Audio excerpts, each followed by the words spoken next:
Gimik dan gestur Cawapres nomor urut 2 Gibran Rakabuming Raka saat debat keempat Pilpres 2024 menjadi sorotan.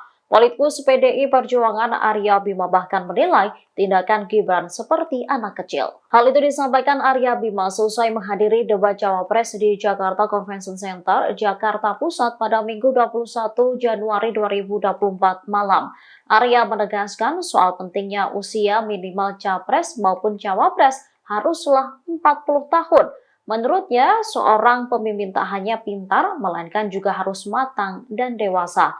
Respon serupa juga diungkapkan oleh Sekretaris Jenderal PDIP Hasto Kristianto. Ia mengatakan Gibran kurang beretika dalam debat kedua Cawapres semalam.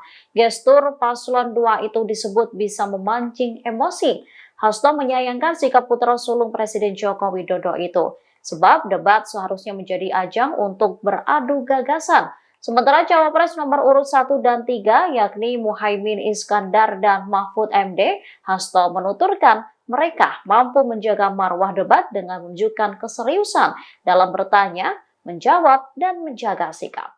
Download Tribun X sekarang, menghadirkan lokal menjadi Indonesia.